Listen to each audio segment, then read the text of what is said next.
James is talking about constellations today. So go ahead, James. Finish up one more of these, then I'll launch into it. Give folks a time at home. Time to catch a breath. This is going to be breathtaking. I hope it is not. I hope it makes eminent amount of sense. Doesn't seem all wild and crazy.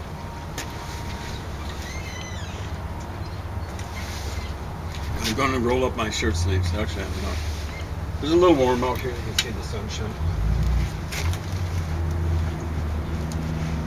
So I don't want to sweat bullets in front of the camera. Kind of like Elvis when he was doing some of his amphetamine-charged shows after about 1970 or something like that. Positively gruesome sometimes. Anyway, we're going to be talking about what happened at the time of the Exodus. I should call it the Capricorn event because it hit. I'll review. It hit, according to the accounts we've got, that's to keep wasps out of my water there. Flies too. Wouldn't worry about swallowing a fly terribly much, but a wasp might be a little bit exciting on the way down. So we have an account about something that happened even before Chinese history began. We'd have to call it something like legendary. Many would call it mythic, or mythical, or something like that. Maybe even a mythical mystery tour or something like that. India. Indus Valley. I count. Again, this is actually, I wouldn't really call it legendary because it's after their history began. Generally in the West, so-called West, the Indian chronology is not accepted, and it's not trustworthy in terms of dates, but there's all sorts of dynasties mentioned for this area. Into India, down into the Ganges a little bit later and stuff like that. All sorts of dynasties. I mean, they say Indies is basically as big as Western Europe. And look at that. They're right. Western Europe there. Well, the Indian subcontinent, which includes Pakistan. Bangladesh. Yeah. Anyway, I'd hesitate to call that even legendary. I mean, it has legendary features and stuff like that. This account, it's the end of the first Yuga. Yuga is a world age. It's related to the word yoke in English. Then an account from Greece about something that happened in Egypt. A couple of different accounts from Egypt. Hebrew scripture. So what is that? And then there's one, it's just, might have what some people interpret as legendary features, but I think it's pretty straightforward. Probably has gods involved and stuff like that. But from Iraq, that's history. There's history before. They followed the Earthly dynasty, and there's definitely history afterwards, living some of this history afterwards. So how many accounts is that? 1, 2, 3, 4, 5, 6, spanning the full length, we wouldn't say the width, of the Asian continent, all the way from Israel to China, and parts of 3 continents, not far into Africa, not far into Europe. Greece is just barely across the Aegean from Asia Minor, strictly speaking. So what happened? You know, there's a comet, part of a comet or a meteorite that hit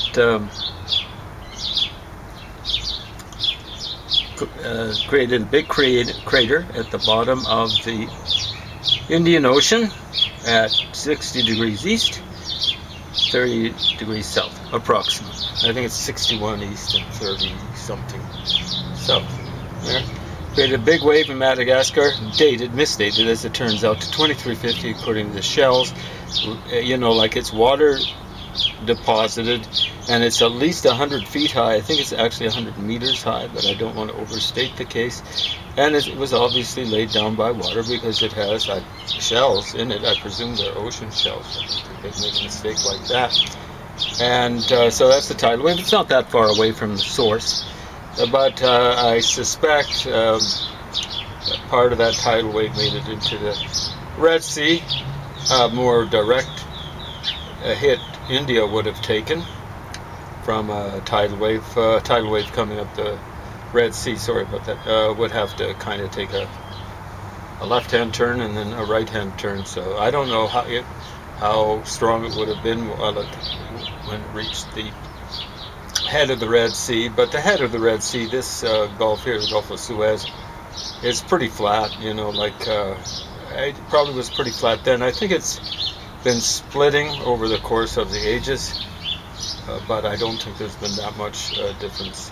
If it splits, when land splits apart, it tends to, Australia is an example, it splits apart. The center tends to collapse a little bit. That's why I suspect the Gulf of Carpentaria is here, and why there's this, I believe this is a bight here. See? It gets low, and some of it gets below sea level. So what's happening to Asia here, and the Caspian Sea, and then when you go the other side of the Ural Mountains, well, both sides. I mean, you got the Volga River, the valley, much of it, and then the Ob River. This is a real low, flat basin, Ob and Irtysh River. So it kind of takes a few turns and stuff like that. But oftentimes you'll find oil where there are these lowlands in Africa. You see how it's probably splitting a little apart, and that you get oil in the Gulf of, what is that, Sirtis or something like that, in the Bight of Biafra. You get it in Nigeria. You see how that works out in Libya? Maybe you don't see it. That's okay by me. And then you can see how Hudson Bay here, I think the oil's been all scraped off there during the ice ages, but definitely here, Gulf of Mexico, where you get you get Gulf oil coming out of, I think it's coming out of Texas and stuff like that. So you got oil there, and you got lowlands kind of here with oil and gas stretching all the way along there. Oh yeah, Venezuela's got this wee little Lake Maracaibo, and I think there's oil there. And there's a little thing like that in Ecuador. I don't know if they get oil there as much, but Venezuela, they definitely do. Yeah, that works out, or doesn't work out. You don't see it, that's okay. I don't know if they get much oil from Australia here. I'm sure they would have prospected for it. And these places here, this Gulf and this Bight, and the places connecting them, they'd be checking them out.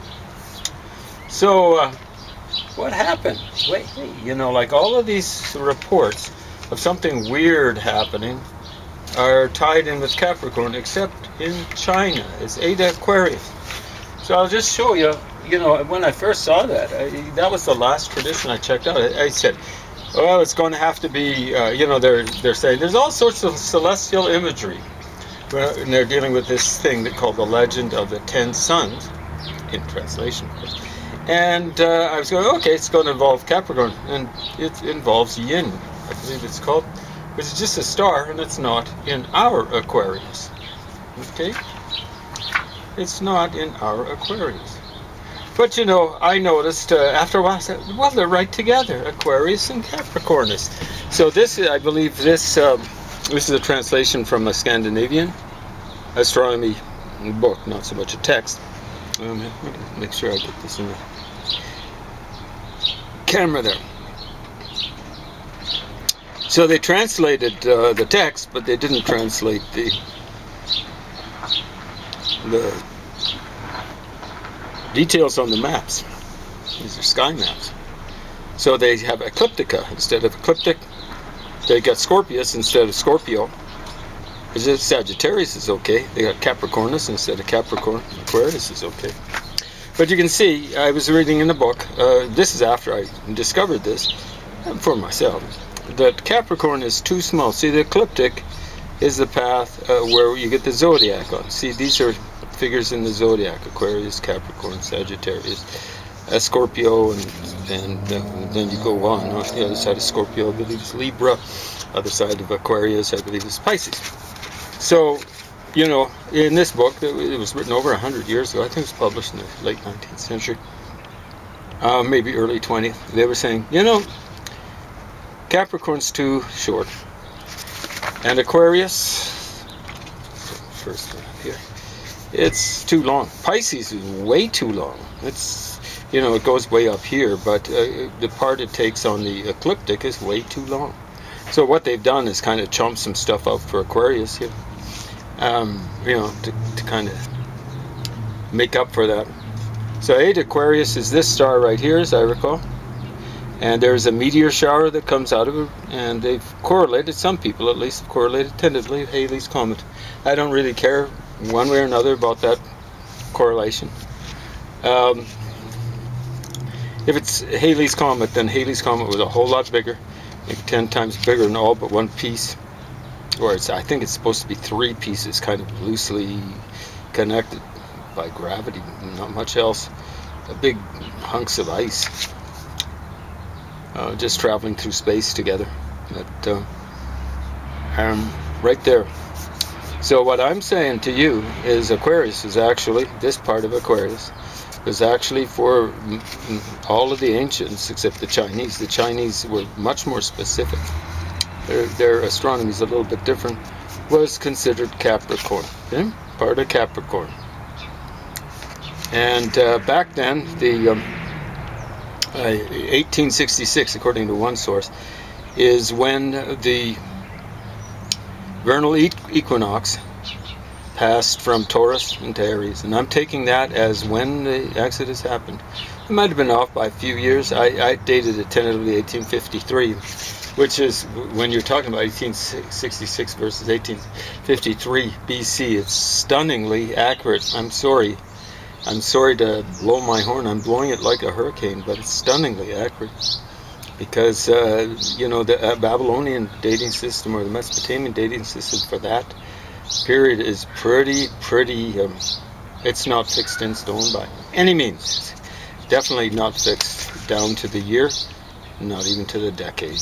It's actually off by about 150 years at that point in time, which is amazingly accurate, seeing how far back that is and how basically unreliable the records are from then in terms of actual dates. Anyway, so what I've done is I've made, not timelines, but these are kind of like ecliptic lines, yeah?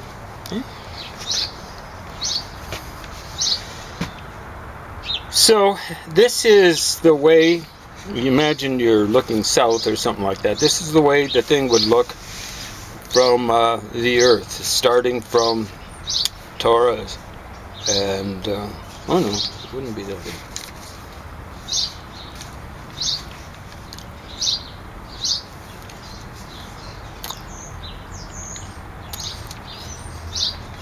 Yeah. Anyway, this is the way it looked from space on the Earth. Okay. Just got to check this. No, this is the way it would look on the Earth. Taurus. And then Aries starting around here, and then Aquarius. This would be where Eta Aquarius is. So this, you imagine, if you're in the northern hemisphere looking south, and that's the way it is, the way the constellations go. So Taurus, Aries, Pisces, Aquarius, Capricorn, and then Sagittarius. But that's the way they're looking at it from the Earth, right? So we'd have to turn it around, which I've done. So we know how it's looking from outer space. Understand what I'm doing? Probably not, and that's okay, because I'm probably going to review this. So according to the account in the Hebrew Scripture, or the Old Testament, if you're a Christian,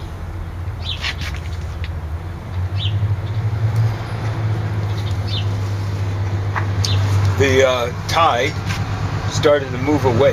Of course, it's being described as the water's parting. I don't think there was any parting of water. I think it just headed south-southeast down the Red Sea, or up the Red Sea, whatever you want to call it.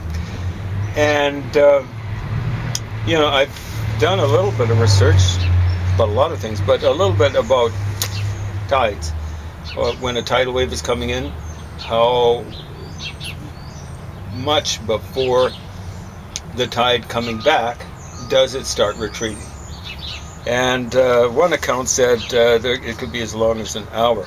Now, I don't know if you got a huge impact like this, whether it would increase the time between the tide going out, as it were, and the tide coming back in with a big crash. But we're going to go with an hour. Again, there is a consideration of how long it would basically take for the water, this impact here, to start mounting up water here, sucking water away. Now, that is a problem. But I believe the so-called biblical account says that the sun rose roughly around the time the water started coming back. So that's about 30 degrees east there, Egypt, a little bit more. And so my calculations are that the sun would, if it were rising, it's flat there, like much of the Suez area. There might have been some around an area where there were a few cliffs, but I don't think so. So you'd be looking for the sun at that point in time being at 120 degrees east, 30 plus 90, right about here. So that's the vernal equinox. That's a division between Taurus here and Aries here. And so what we'll do is we'll just wrap this around. Where would the head of Capricorn, or head of this comet that I'm postulating, was in Capricorn at that point in time? Where would it be? 340? So right there. Right there. Okay. According to these calculations. So it's still considerably east of Egypt. So the biblical account says that what I'm interpreting is a comet's tail, and that was done by Velikovsky too. It says it moved behind them, in between that's the Israelites and the Egyptians. So that would be the tail, but not actually the head. I'm assuming some of it actually survived the impact. But we're looking at when the impact occurred. So we've got it here when the sun rises. 340, right here. So the sun goes around, 15 degrees every hour.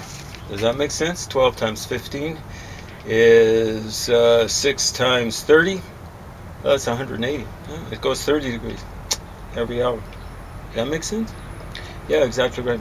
Well, no, it goes 15 degrees. 15 degrees every hour. So 24 hours, that's 12 times 30, 360. Yeah. So it's 15 degrees every hour. And so we're looking at something like this at dawn. And we're looking at something that occurred an hour before, at least an hour before. So maybe somewhere around here. 60, maybe 70 degrees east. Something like that. So it's maybe within the ballpark, right? 70 degrees. And the impact was 60 degrees. So not perfect, but it's in the ballpark. So is it within an order of magnitude? So it's within 10 degrees. 10 out of 360 degrees is 1 out of 36. Yeah. An order of magnitude would be 1 out of 10. So, yeah. Could have happened that way. Eta Aquarius. So I don't know if I'll review this again with you, because it's a lot of stuff to absorb. But,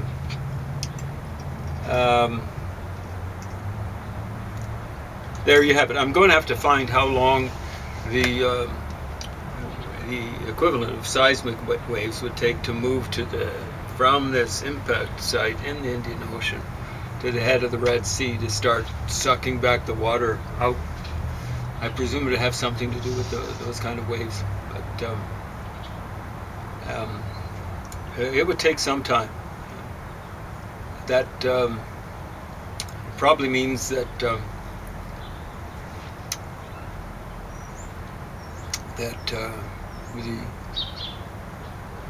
the comet was a little bit east of where I'm calculating as being, like at the time of impact, maybe a little bit east of 70. So I'll have to see. I have to check it out. Anyway, it's an interesting attempt. I hope you find it at least, and maybe a worthwhile attempt at trying to estimate what happened back then. Let's see. Just want to toss this before the dogs start jumping down. I don't know if I have that much more to say, really. There are some things that have been bothering me. There's lots of stuff in the news. I mean, just all sorts of craziness happening. And people are presenting themselves as being rational. It's not just Donald Trump. It's stuff from all over the political spectrum, from a variety of different religions, belief systems, and stuff like that. So there are Nazis wandering around. There's collecting guns for something or other. I'm sure it's not for target shooting. And you got all sorts of Antifa idiots ganging together. This is the message for you anarchists who hang around with the commies and Antifa. You can help put the commies in power. Don't think it's going to work for you, because you've alienated so many people. Definitely since the 60s, and even going back earlier when you had skunky communists turning over the secrets of the atomic bomb to Joseph Stalin, who wasn't as virulent as, well, in many ways he was. He was the worst mass murderer in the history of the world. Okay? And they turned the atomic. Wow. Incredible. But, when the commies got into power in Russia, they whacked all of their... They were very scrupulous about whacking all of their confreres, their collaborators. So they whacked the Mensheviks, who are kind of like social democrats. They're probably well to the left and more violent than social democrats, what we think of as social democrats in England or Sweden or stuff like that. Like one of their number, Trotsky, hung with the commies, even when they were whacking his former buddies in the Mensheviks. He was a Menshevik. One of the most brutal idiots ever in the history of the world. The way he ran the Russian army in the Civil War was absolutely atrocious, disgusting. Like if you treated this together, it was just summary execution if you got caught. Fun times. And as I've said before, Trotsky got what he would have given to Stalin if the roles had been reversed. He was one horrible, stupid brute. So was Stalin. They took out the socialist revolutionaries. I believe SRs. They took them out. They were pretty fanatical and violent, but they were junior league when it came to the commies. They got taken out. Like theoretically the anarchists were cooperating with the communists in Spain. You guys should learn the lessons of history. Do some reading. The commies were fighting against the anarchists as much as they were against the fascists and Nazis. It's disgusting. That's the reason why the anarchists lost in Spain. God. Absolutely awful. And so it makes sense. Like you had lefties in the 60s. Oh man, United States, England, they were so awful. Canada, like they said, did Norman Bethune, that commie, go over to Spain and stuff like that? They didn't send troops over. What? You don't support commies. What's that about? commies against fascists. Let them fight it out with each other and kill each other off. They're horrible brutes. Horrible. There's hardly anything to pick between them. Now, as it turns out, the Allies in World War II picked the less virulent group amongst those two. They went with the commies, but boy, you'd have to hold your noses, and then after dealing with them, wash your hands off, because of the blood and the slime and the guts that come off the hands of the commies. Absolutely disgusting.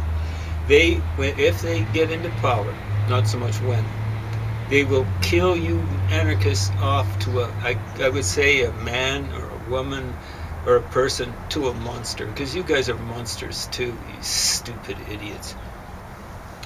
You guys are just terrorists. All of you guys, terrorists.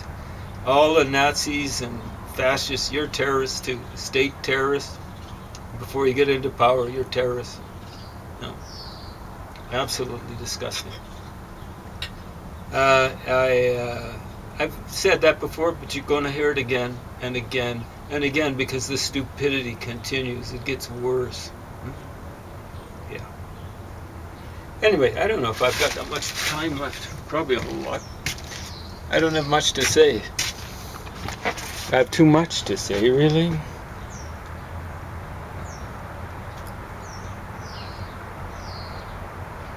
Turns out I got 2.5 minutes, so what can I talk about? Kill time. I don't know how to turn the thing off, so I don't want to waste battery space or whatever it's called, volume. Battery juice.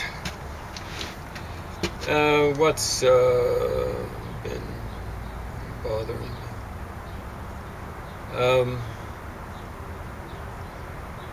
Medical system. Like I'm talking to you doctors out there, you skunkosauruses. You better get your act together. I know one person of Indigenous American ancestry, at least 50%, at least, okay, who went into emergency a while back. Something wrong with her leg. Apparently bad pain. The doctor, I think this was an emergency, told her to not come back unless her leg fell off. Turns out she had multiple fractures in her leg. You ever heard someone with a broken leg? They cry like babies, okay? I know someone who sprained his ankle against me, trying to take my knee out. It's Croatian. Looked as though he's trying to fight World War II all over again. The Croatians were on the wrong side of World War II. And, wow, he got what he deserved. Sprained his ankle kind of like against my knee, I guess. That's what the guys told me. And I just went flying through the air. I didn't know what had hit me. Kind of hit me, came from the side. And then I knew one little guy. He's a nice guy. Little Italian fellow. Oh man, that was awful. He was just crying like a baby getting thrown up in the air and getting caught on a bayonet. It was absolutely awful. So that's what this Indigenous American was experiencing. But at emergency, they gomered her and told her not to come back until the leg fell off. Didn't get a chance. She was allergic to her dialysis machinery.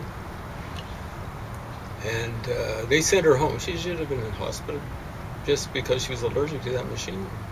But early 30s, died of a heart attack. Thank you, medical system.